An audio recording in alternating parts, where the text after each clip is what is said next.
Good morning friends. और आज क्या देखेंगे, पॉलिटी में एक बहुत ही है हॉट टॉपिक है। क्या है? Article 35A। यह क्या है? तो यह जम्मू कश्मीर से संबंध है। देखिए, जम्मू कश्मीर के लिए प्रदत्त विशेष अनुच्छेद 35A का संवैधानिक व्याख्या करें। क्योंकि जम्मू कश्मीर बहुत चर्चा में रहा है, क्योंकि इस पर 370 जो आर्टिकल था इसको बहुत ही कमज़ोर कर दिया गया है और 35A इसको तो हटा ही दिया गया है। तो इसके बारे में देखते हैं।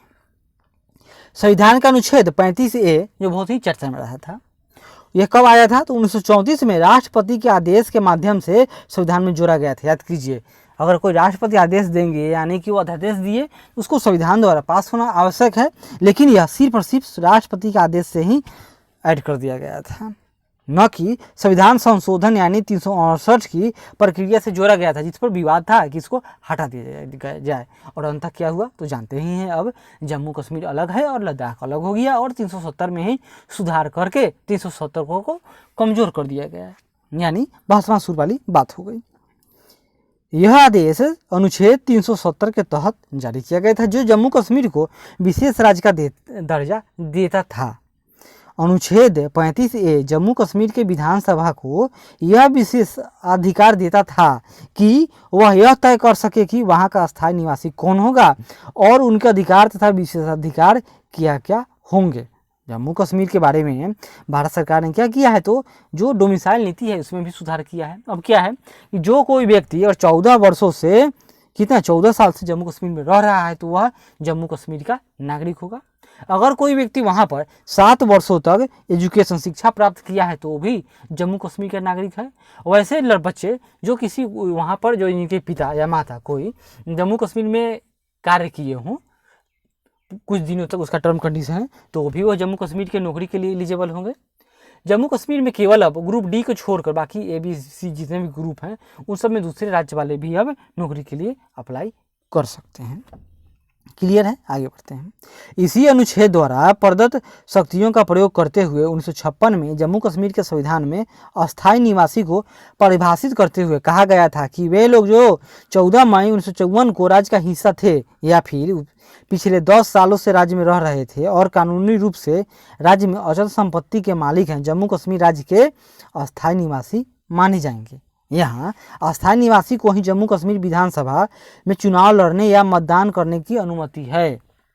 वहाँ दूसरे राज्य का व्यक्ति कोई संपत्ति नहीं खरीद सकता था पहले जम्मू कश्मीर में, लेकिन अब ये सब सुधार हो गया। न ही अस्थायी रूप से बच सकता है, अब बच सकता है, और न ही उसे वहाँ की सरकारी नौकरी मिल सकती है। लेकिन अब तो जम्मू कश्मीर यूनियन टेरिटरी है और वहाँ पर सब कुछ वही लागू होता है जो भारत के संविधान में लागू होता है। इस अनुच्छेद के तहत बने कानूनों की इस आधार पर चुनौती नहीं दी जा सकती है कि वे अन्य भारतीय नागरिकों के मौलिक अधिकारों को प्रभावित कर रही हैं, इसलिए उसको चुनौती नहीं दी जा सकती थी। जम्मू कश्मीर की विधानसभा को यह शक्ति प्राप्त था कि वह 2/3 बहुमत के साथ अस्थायी निवासी के उपयुक्त परिभाषा में संशोधन कर सके। अनुच्छेद 370A के तहत राष्ट्रपति को जम्मू कश्मीर राज्य पर संविधान के किसी भी प्रावधान का विस्तार करने के लिए इस तरह के अपवाद संशोधन के साथ शक्ति प्रदत्त है, जिसे वह राज्य सरकार से परामर्श या सहमति के आधार पर उचित समझे।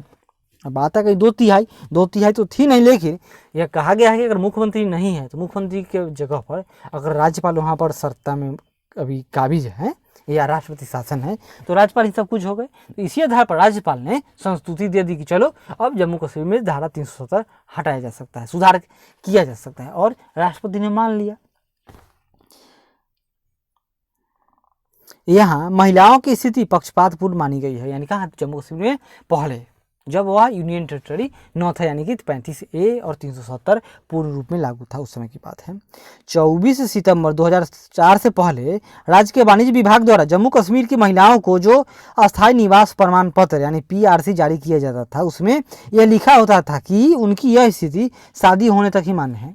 यानी कि अगर वह कोई बाहरी राज्य के लोगों से अगर शादी कर लेते हैं तो क्या होगा, वो जम्मू कश्मीर के नागरिक न हो पाएंगे। लेकिन अब तो भारत सरकार का कानून लागू हो गया तो अब इस सब में सुधार हो गया, जिसका अर्थ था कि अगर वे किसी गैर अस्थायी निवासी से शादी करती हैं तो वे अस्थायी निवासी वाले अपने सारे अधिकार को खत्म कर देंगे, जबकि मूल कानून में ऐसे किसी भी प्रकार की बात नहीं की गई थी। यानी कि सब सुधार किया गया था बाद में। इसी बात को समझाते हुए जम्मू कश्मीर हाई कोर्ट ने राज्य सरकार को निर्देश दिया कि वह लड़के और लड़कियों में इस तरह की कोई विभेदकारी नीति न अपनाए, क्योंकि यह तो जेंडर बायस्नेस्ट हो गया। हालांकि अभी भी महिला के प्रति और उसके बच्चों को ये अधिकार हस्तांतरित नहीं होते हैं, लेकिन अब 370 कमज़ोर होने के बाद अब होता है। लेकिन अब प्रैक्टिकल में कितना हुआ होगा ये तो सोचने वाली बात है। जब राष्ट्रपति ने संविधान में अनुच्छेद 35A को शामिल किया तो कानून बनाने का संसदीय मार्ग हट गया। संविधान के अनुच्छेद 368A केवल संसद को संविधान में संशोधन की शक्ति प्रदान करता है। इस प्रकार क्या अनुच्छेद 35A शून्य है, क्योंकि नेहरू सरकार ने संसद के समक्ष चर्चा के लिए इसे कभी रखा ही नहीं था।